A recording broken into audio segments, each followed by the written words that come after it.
I'm down in Lockett's gym down in Cardiff. I'm here now with trainer Gary Lockett. How's it going, Gar? Very well, thanks.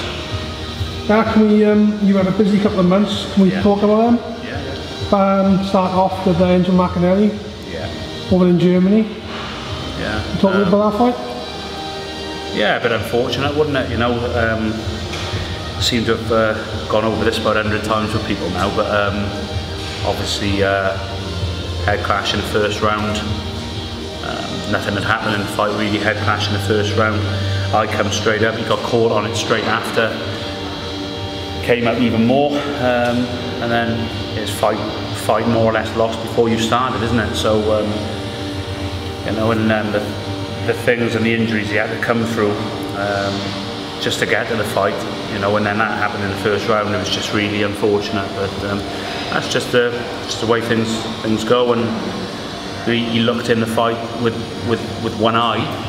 You know, he looked to be giving the guy a good fight, didn't he? Yeah, definitely. But you know, it just come to the stage then after the fifth where, you know, he just couldn't let him go on because his face was a horrible mess. So it's unfortunate, wasn't it? But what actually caused that swelling to go, you know, so bad? No idea. I think it was just they bumped heads. It didn't really seem to be a big clash. Braehmer came away with a cut there, and as Enzo backed away, I saw his eye was already swelling, and then Braehmer's threw a couple of lefts and has caught him directly on the eye again. Which one? I think it was this one, wasn't it? Can't remember. As I say, that's just the way it works. Sometimes it works funny like that. Sometimes, you know, you work as hard as you can, you make the fight by the skin of your teeth, and then something like this happens. So yeah, felt sorry for Enzo. Did you think you'd be able to control the swelling or anything? No, because I mean, I had two of the best guys that you could possibly have in a corner. I had Philippe Fondue and Bob Bland. Bob Bland's got a contract with the UFC, doing the cuts and you know, and they couldn't have controlled that. You know, you can control a cut, but when it's swelling like that, I don't think you can control it. So you know, they just did the best that they could, and which wasn't enough really on the night. With one eye, was you happy with what he done? Yeah, of course I was. You know, he showed guts, and he showed an appetite to win, and he would definitely not quit. But you know, sometimes as a coach, you've got to be a little bit sensible, and you've got to save a fight from themselves. But then again, you know, that's what the doctors and the referee is there for half the time. You know, so as they don't force you into make a decision like that. But they weren't willing to do it, so I think it was only right that I did. Looking back at the fight now, do you think if Enzo was right, he's you know, capable of winning that fight? Yeah, I think so, definitely. You know, I mean, let's not forget Enzo's a monstrous puncher. If he hits anybody, you know, it's going to be fight over. I don't think Juergen Braehmer is. I think he's possibly the weakest of the champions, and that's why, you know, I was so excited about the fight, because he had a genuine chance of becoming two-weight world champion. And then with that happening in the first round, that's just. You know, boxing's cruel sometimes, isn't it? Are you looking to get the rematch there, Gav? Yeah, we're looking to. We've had positive reaction from Sauerland Promotions, but they've taken another fight. They've taken Roberto Bellonde and Tony Bell, who beat them some time ago. You know, they did talk after in the post-fight press conference. They were talking about Stevenson and Kovalev, and then they go and choose Bellonde, which is a little bit of a strange one, but what they're basically saying is that once they get Bellonde out of the way, they're going to negotiate for the Enzo rematch, which is good news. But you know, I'd like to see Enzo have a tune-up in the meantime. Yeah. Also on that bill, you had Liam Williams and Lewis Rees. Yeah. Can we talk about their performances? Yeah, Liam.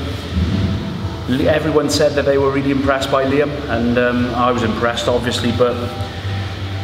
You know, Liam is showing probably 70% more than that in the gym. You know, he's sparring with good people all the time. Nick Blackwell, he's up in Scotland at the moment sparring David Brophy, and you know, I send him to friends of mine all around the country to spar with their guys, and everyone comes back and says that kid is going to do something big. Very, very good fighter. He performed well on the night. Broke his hand in the second round with the right uppercut. He slipped over, hit the kid on the elbow with the right uppercut. Mentioned it at the end of the round. I told him to forget it, and he never mentioned it again. That was really impressive. The way that he changed pace in the fight. He had a lot left in the last round, and I just said, look, you know, you've got a round to get the guy out of there. don't be reckless, go out there, try and get him out of there, sustain the attack. He did, and he got him out of there, and it was really impressive. I'm very confident that Liam's going to be a British champion within a year to 18 months. What's next for Liam then? Liam's fighting Ronnie Effron in a 10-round fight on the 26th of July. They did say it was going to be for a title. At the moment it's a 10-rounder. Could even end up being an eliminator, but I don't think that really matters. It matters that Ronnie Effron's a good fighter. He's been in a Commonwealth title fight. He's beat some good names, and he's a man that we really respect. So the fact that Liam's in a good fight is a positive step forward. Who show was that on then, Gar? That's on the Fury Chisora bill. So obviously a nice big bill, and Liam's obviously proud to be a part of that bill as well. Yeah. After Lewis Rees, then you had him perform as well in Germany? Yeah, he didn't perform too well. I think it was his first time making light welter. He had a few problems in the lead up to the fight, but look, people don't want to hear that. People only want to see the result. He won the fight. He won the fight. He had a big last round as well. He hurt the guy, nearly dropped him, beat him up the last round. He won the fight, and the one judge gave it 77-75, which was how I had it, and then the other two gave it a draw, so it was a majority draw. So it's a blemish on his record, but I think he has to learn from it and react in a positive way. So hopefully he gets a rematch with the guy now soon. I'm just waiting for Frank Warren's lot to get back to me now and give me a date for him. Hopefully it's before the end of the summer, and he can put things right, which I'm 100% confident that he will. Will that be at light welter again then? Yeah. After that fight, will you be looking to move him up the weight then, or try and keep him up? No. Lewis is a light welter. He's not big enough for welter. Regardless what anybody says. I know as a fighter and a coach, well, having been a fighter myself and being a coach now, I know when someone is too small for a weight. People say, look, if you're good enough, you're big enough, but that isn't really the case. Just because you're good enough, that means you should be fighting a weight that you shouldn't be fighting at. No, it doesn't. So he's a light welter. He knows that, and they only stepped him at the welter a couple of years ago because he'd had quite a layoff because he had an injury and he put a lot of weight on, which he shouldn't have done again.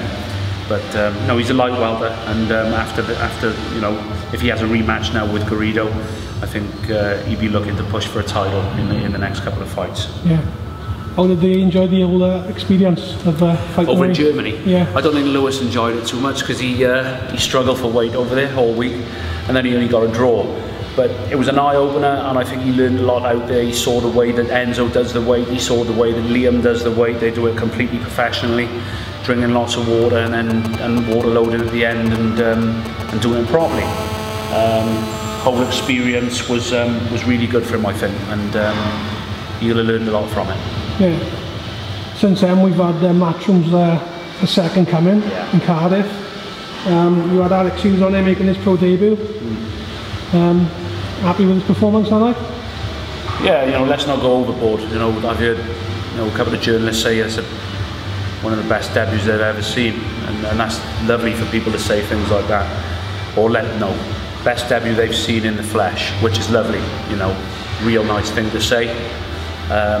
Beat a tough kid, a kid that I actually hand-picked because I know how tough he is, and I know he comes forward, and I know he'd make Alax look good. Tough lad, Mark Till, and he basically showed some of his moves in the first 2-3 rounds, and then he started hurting him, sustained his attacks in the last round and got the stoppage, and really pleased with him. And if you see how much he's improved since the amateur days, it's remarkable. Yeah. Did you have a game plan going into that fight, and was he listening to you? Al? Yeah. No, just Alex do his own thing, because he's such a talented lad. He's everybody that spars him absolutely hates sparring him.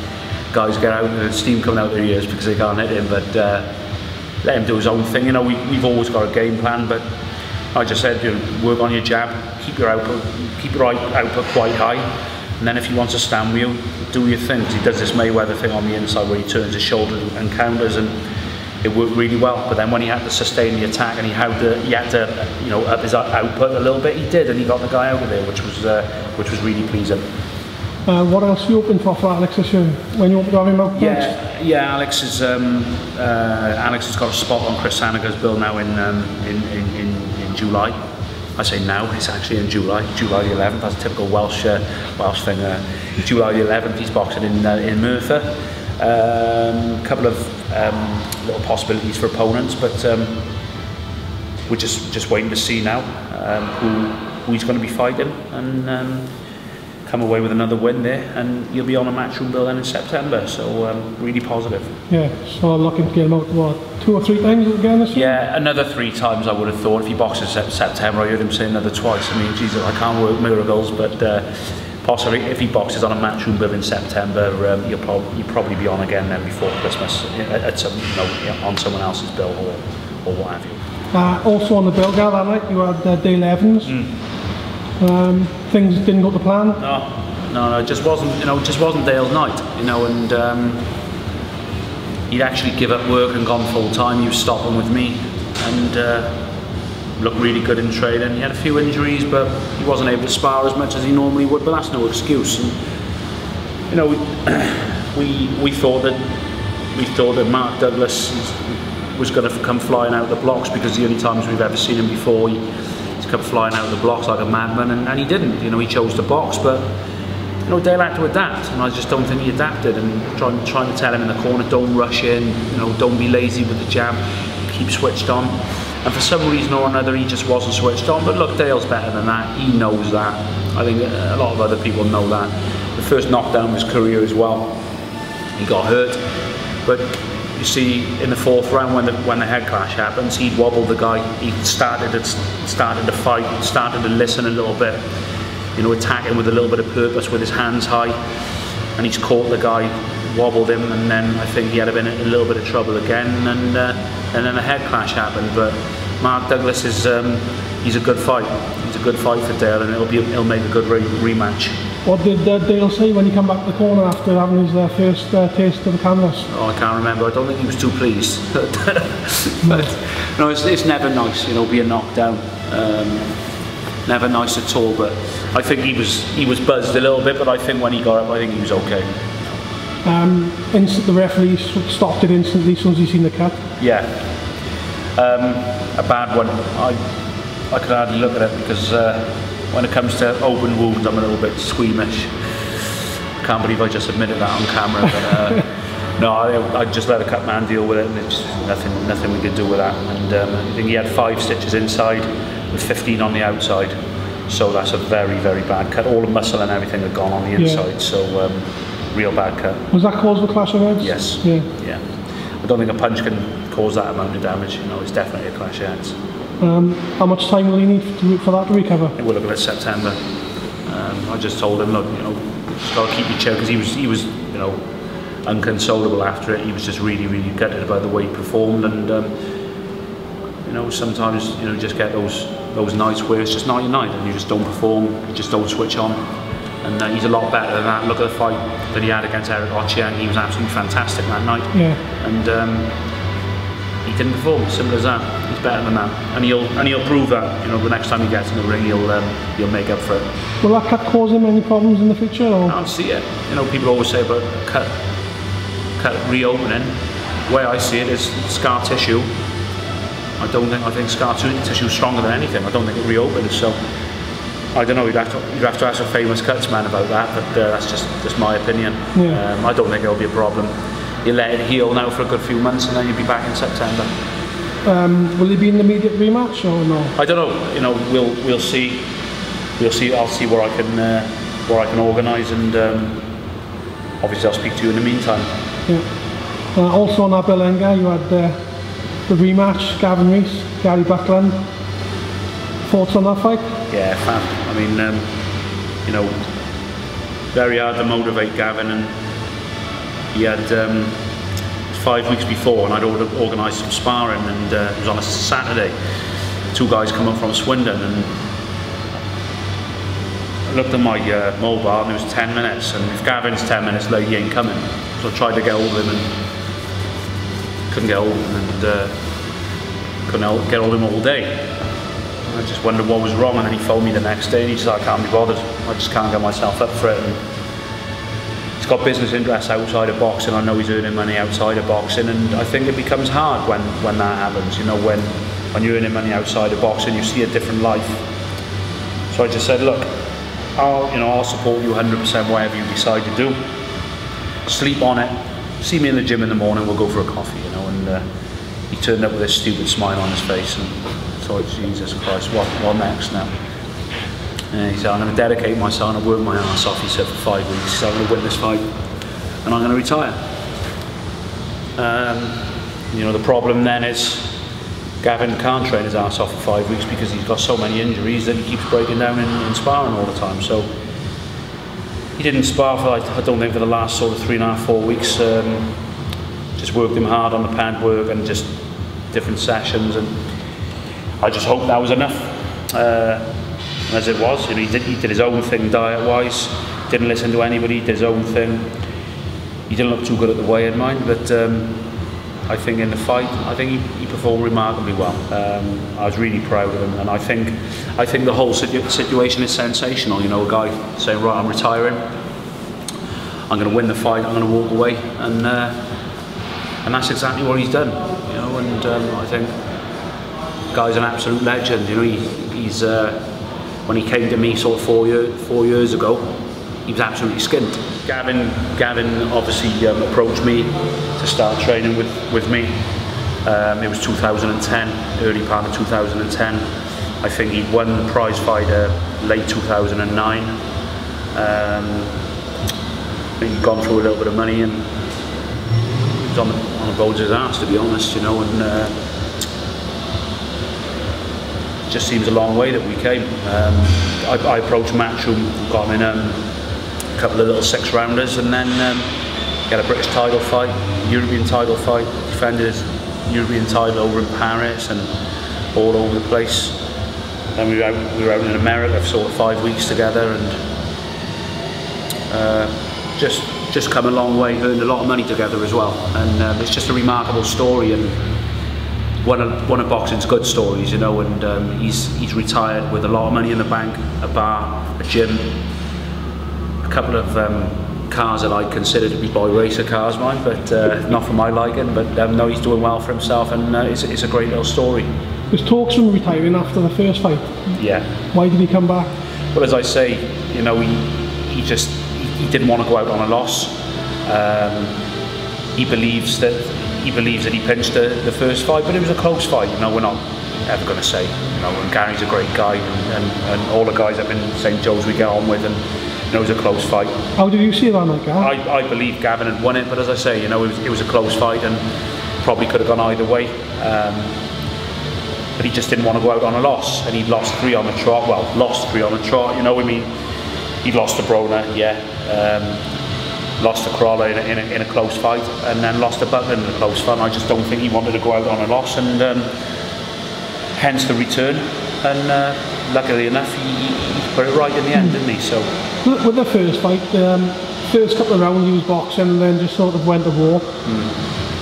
Well, that obviously wasn't the game plan. Just didn't have no energy in his legs, you know, in the way that you know, using different sort of nutritionists and stuff over the years, and you know, a lot of these nutritionists are just bodybuilding guys, and you know, they just take all the carbs and all the energy out of your time and replace it with protein, and boxers can't train on that. And you know, we had our own ideas, and then you know, and our ideas in the end turned out to be the right ones, because at the end of the day, we've done it ourselves all our lives, and there's little things that we can be shown, but more or less we know what to do to get the weight down, and that's exactly what he did. You know, the last fight, he was just stuck to doing his own thing, and he made the weight a lot easier. But you know, in the first fight with Buckland, guys, I looked like I was going to have to pull him out after about 7 or 8 rounds, because he just looked so exhausted. But he did have a second wind and came back and won, you know, probably 2 of the last 3 rounds. But then in this last fight, it was like a massive difference, wasn't it? You know, he was bouncing on his legs all the way through the fight, and he looked fresh even in the last round. Did you change things going into the second fight? No game plan or anything? No, because he's so talented. You know, there's no one having a game plan. He don't listen to me anyway. You know, I get him fit. obviously we tried to put a game plan together, but I just said to Gavin, look, get out there and enjoy it. You know, it's your last fight. You do what you want to do. Just box, move, mix it up at times. Just box when you feel you have to, and fight when you feel you have to, and that's exactly what he did. And I think he performed wonderfully. Yeah, probably one of his best performances. Yeah, probably was. Yeah, you know, and you know, I've had people say to me, you know, after that performance, is he really going to retire, Gav? But he is. You know, he's retired. I was out with him, myself and my wife, and him and his fiancée Kaylee. We were out Friday for something to eat up in Cardiff, and I mentioned to him about coming back and retiring. He said, I'm not coming back. He said, I told you I was my last fight. He said, there's no doubt in my mind. So, you know, he's a busy man. He's got a bar and a gym to run, and yes. If he did come back, do you want him to fight Robert? I'd advise him against it, but you know, he's one of my best mates. What else would I do? Am I going to see him try and go to someone else? No, not really. You know, but you know, look, let's not talk about that. You know, he's retired, and that's the way it's going to stay, I think. Is he still going to come to the gym and do bits of training and stuff? Yeah, he can help out with the boys. I mean, he comes every now and again. Just comes down to take the mick, you know. And as soon as if Lewis Rees is here and he sees Gavin coming, he's like, oh, because he knows he's going to get an hour and a half of stick. But no, it's good to have Gavin and guys like Gavin and guys like Enzo Mac around the gym, because it's, you know, something for the younger guys to look up to and think, you know, I want to be like that. Yeah. And you know, it's great, and their attitudes and their positivity, I think that, you know, it comes over to the guys. He's a massive personality. I'm sure he's going to be missed in the gym, isn't he? Oh, 100%. But you know, we're still friends, and we still talk, you know, quite often. So you know, it's I'll certainly miss him in the gym, and so will all the boys. But you know, he's had a great career, and it's just a different chapter for him now, isn't it? So he's got to do his own thing. That fight was given a split decision as well, Gavin. What was you thinking when you heard that? The judge had given it 116, 130. You know, there's some real nice ring card girls that night. I don't know if he was watching them or the fight or not, but no, in all seriousness, you know, that's boxing for you. You know, some judges see it different to others, and but then again, I don't know what he was watching. Yeah. Because I had Gavin winning handily. You know, I had Gavin winning by about 4 or 5 rounds, especially. I think he was just winning after the halfway point, but I think he just pulled away there. I think he was just a bit too clever for Gary in the end, and yeah. What's next for Team Lockett and the team? Starbucks on the way home now. What's next? I've got Alax Hughes out July the 11th. Sorry, Maxi Hughes is out up in Rotherham on July the 6th. And then Alax Hughes is out on the Senegal Bill in Merthyr on July the 11th, and then Liam Williams is July the 26th on the Frank Warren's, I keep saying hey, and it's not hey, Fury Chisora Bill. Yeah. And then there will be stuff then in the pipeline. I think Lewis Rees could be fighting sometime in July as well. So we just have to see. You know, you don't always get 8 or 10 weeks notice for a fight. Then once we got the summer out of the way, I know the boys are going to be busy then September, October, November, December. So yeah, really enjoying it. Boys are all boxing well, and yeah, couldn't wish for a happier gym, to be honest. Yeah. Busy year then? Yeah, definitely, and you know, just busy with the boys at the moment, and you know, you get people asking for them to take them on all the time. You know, guys wanted to turn pro and stuff, but you know, you can't take guys on unless you can get them 100%. And you know, I'm turning quite a few guys away at the moment. It's not because they're not good enough. It's just because I haven't got the time. You know, I can't give everybody 100% if I've got too many fighters, can I? So yeah, it's really good at the moment. Gym full of really good quality boxers, and I'm happy. Great stuff. Well, I'd like to wish you and your boys all the best for the future. And hopefully I'll catch up with you soon. Yeah, thanks, John. Cheers, guys.